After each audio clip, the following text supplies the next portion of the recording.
Merhaba sevgili yükselen ikizler, güneş burcu ikizler ve ay burcu ikizler olanlar. Kanalıma hoş geldiniz. Bugün sizlerle genel olarak 2022 yorumlarımı paylaşmak istiyorum.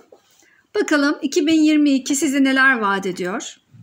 Öncelikle tüm yorumlarımı sırasıyla yükselen burcunuza göre, arkasından güneş burcunuza göre ve ay burcunuza göre dinlemenizi rica ediyorum. Çünkü tüm astrologlar yorumlarında her zaman öncelikli olarak yükselene göre yaparlar ve siz ayrıca güneş burcunuzu ve ay burcunuzu da dinleyebilirsiniz. Ama öngörülerinin doğru çalışması için kesinlikle yükselen burcunuza göre dinlemeniz gerekiyor. Ben şimdi analizlerime geçiyorum. Öncelikli olarak 2022 yılına hepimiz Venüs Retrosu ile girdik ve Venüs Retrosu ne demek? İlişkiler ve parayla alakalı, ekonomiyle alakalı alanda sorunlarla girdik 2022'ye ve 2022'de Ocak ayı en zor aylardan biriydi ve hepimiz bunu deneyimledik. 2022 Ocak ayı bizim için hem ilişkiler anlamında hem maddi konular anlamında çok zor bir süreçti. Venüs Retrosu sizin akademik eğitim alanınızla, yabancı ülkeler, yurt dışı, seyahatler, uzak yolculuklar alanınızda gerçekleşiyor. Eğer bir üniversite öğrencisiyseniz ya da üniversite sınavlarına hazırlanan bir öğrenciyseniz kesinlikle bu Venüs Retrosu'nda Ocak ayında çok etkilenmiş olmalısınız. Ciddi anlamda planları alt üst eden ve zorlayan bir retroydu. Tabii işin içine maddi konular da var, ilişkiler de var. Belki istediğiniz üniversiteyle ilgili sorunlar yaşadınız ya da yurt dışında okumak istiyorsunuz. Bunlarla alakalı sorunlar yaşamış da olabilirsiniz. Venüs Retrosu'nun yanına ayrıca bir de Merkür Retrosu yaşandı Ocak ayında. 2022'nin en zor aylarından Ocak ayı. Merkür Retrosu da zaten Venüs Retrosu'nun konularını daha da pekiştirdi, daha da arttırdı. Zaten var olan ilişkiler sorununa bir de iletişim sorunları eklendi. Var olan maddi konularla alakalı sorunlara yine iletişim sorunları eklendi. Gördüğünüz gibi olaylar katmerlendi ve büyüdü. Ayrıca yakın çevreyle de sorunlar yaşamış olabilirsiniz o dönem. Kardeşler, yakın çevre vesaire gibi alanlarda. Basın yayın medyada çalışıyorsanız bu alanlarda bazı sorunlar, yanlış anlaşılmalar vesaire yaşamış olabilirsiniz. Şimdi yükselen ikizler olduğunuz için Merkür Retroları sizler için çok önemli. 2022 yılında 3 tane Merkür Retrosu yaşayacağız. İlki Ocak ayında 15 Ocak'ta başlayacak. 2 Şubat'a kadar Kova burcunda bir Merkür Retrosu olacak ve bu sizin kariyer hayatınızı da etkiliyor. Yükselen ikizler olduğunuz için sizi sağlık olarak da etkiliyor. İlişkilerinizi etkiliyor. Karşınızdakilerle olan durumunuzu etkiliyor. Ailevi hayatınızı etkiliyor.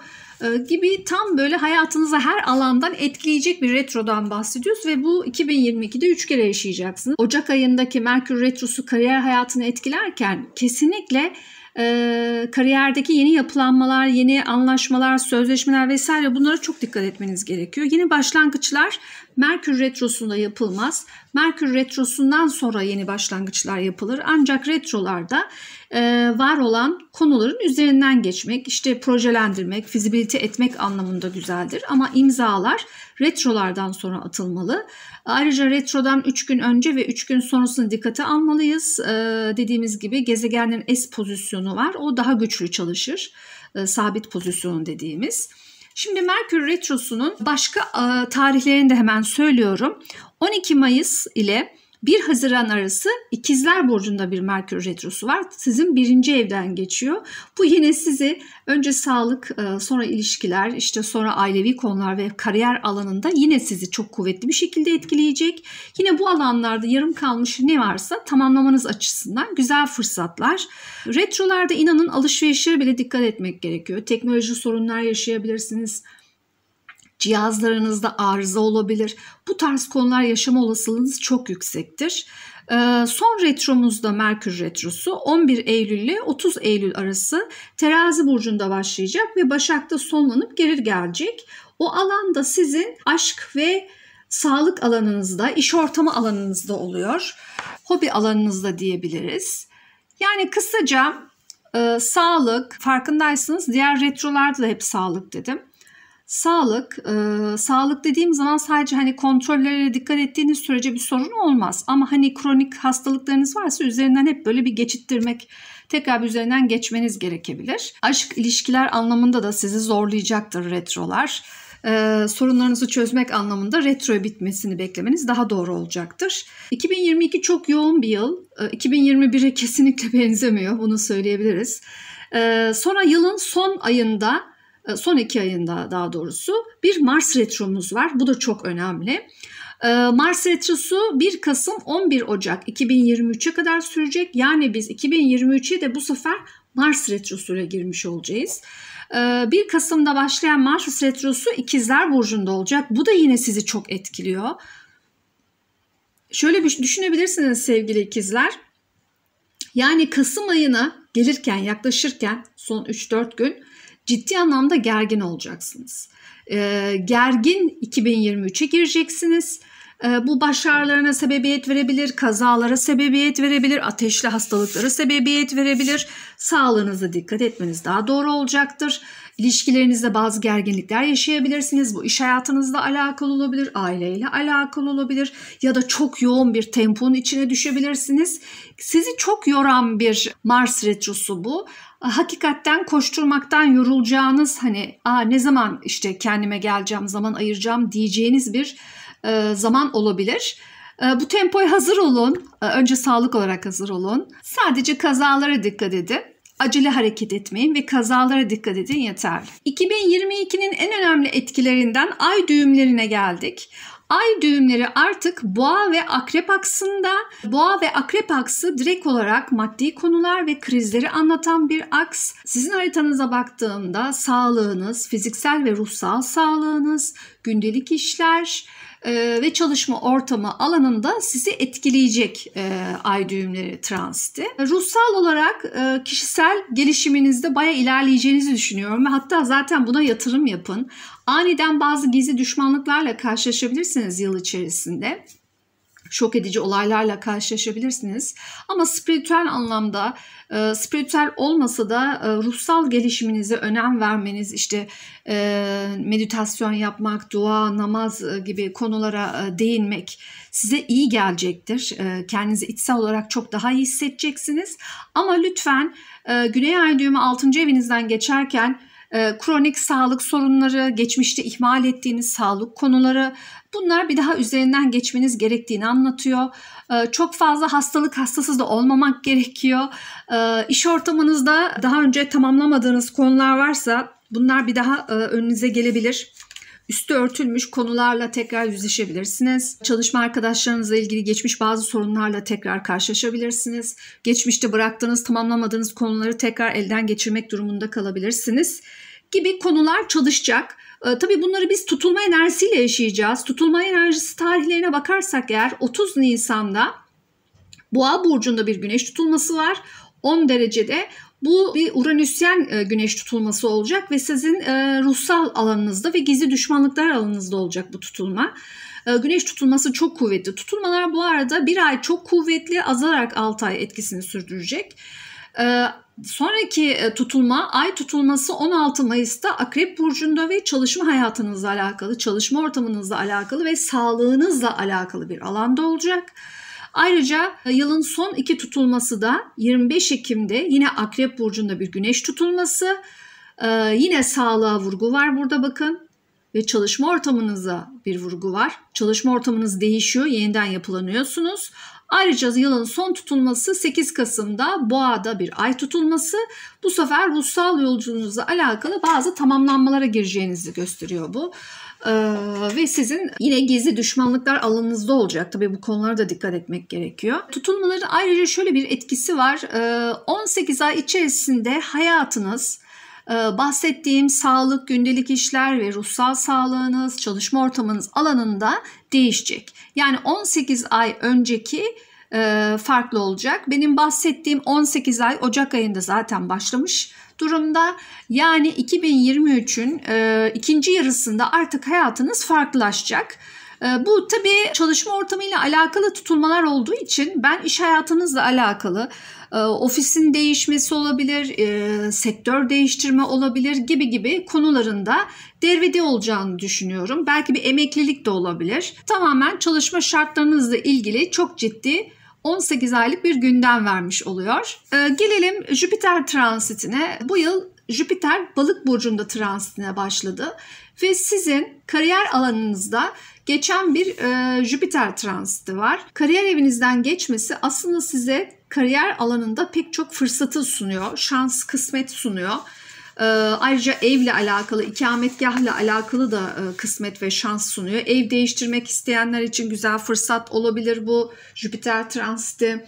İşte kariyerde bazı değişimler yapmak isteyenler için olabilir. Terfi edebilirsiniz, istediğiniz yere tayin geçebilirsiniz. Başka iş fırsatlarınız da doğabilir. Aynı anda birkaç iş teklifi de alabilirsiniz. Oradaki bolluk ve bereket enerjisini anlatıyor. Ve Jüpiter Balık burcunda çok kuvvetli çalışır. Bu enerji çok güzel. Ayrıca ay düğümlerinden destek aldığı için sizin gerçekten iş değişikliğiyle alakalı alanda sizi çok destekliyor bu Jüpiter transiti. Dediğim gibi büyük ihtimalle güzel bir teklif sonucu iş değişikliği yapacaksınız gibi duruyor. Ayrıca Jüpiter Balık burcu transitinde hızını alamayıp 2022'de 11 Mayıs'la 28 Ekim arası Koç burcuna da geçecek. Koç burcuna geçmesi yine sizi güzel etkiliyor diyebilirim. Yine size olumlu açıları var. Özellikle Koç burcunda gezegenleriniz varsa daha fazla etkileneceksiniz bu transitten. Yine bolluk, bereket, şans, kısmet sizlerle. Ayrıca sosyal gruplar içerisinde, iş ortamınızın sosyal grupları içerisinde, aşk ilişkiler anlamında, güzel zamanlar geçirme anlamında eğlenceli zamanlar olacak. Sizin için güzel zamanlar olacak diyebiliriz. Onun dışında Jüpiter'in de bir retrosu var 2022 yılında. Tüm gezegenlerin retrosu var bu arada 2022'de. Jüpiter'in retrosu da Koç burcunda başlayacak. 30 Temmuz'da 22 Kasım arası Jüpiter retro hareketinde olacak. Retro derken Jüpiter performansı biraz daha düşük olacak. Ama yine tabii ki şans vermeye devam edecek. 2023'te artık Jüpiter Koç burcu transitine devam ettiği için sevgili ikizler yine siz güzel etkileniyorsunuz. Yani 2022 de sizin için çok güzel. 2023 de sizin için çok güzel. Hatta sonra boğaya geçeceği için ve arkasından ikizlere geçeceği için ben 24 de güzel, 25 de güzel diyebilirim. Hani buradan bu öngörüyü de size yapabilirim. Ona göre planlamalar yapabilirsiniz. Jüpiter transitinde, Balık burcundaki transitinde dikkat etmemiz gereken bir tarih var. O da 22 Nisan civarı. Jüpiter'in Neptün'le kavuşumu 22 Nisan civarı bazı belirsizliklere sebebiyet verebilir. Özellikle bu sizin kariyer alanınızda olduğu için bu 22 Nisan civarı, işte bir hafta öncesi bir hafta sonrası düşünün. Yani ya da 10 gün önce ve 10 gün sonrasını düşünün. Orada kendinizi ayarlayın. Orada vereceğiniz kararlardan çok emin olmanız gerekiyor. Çünkü Neptün biraz sisli puslu bir etki verir. Oradaki teklifleri tam net göremeyebilirsiniz. Aldanabilirsiniz, hayal kırıklığı yaşayabilirsiniz. Tekliflerden emin olmak için bu kavuşumun enerjisinin azalmasını beklemek daha yararlı olacaktır. Şimdi gelelim Karmanın Lord'u Satürn transitine.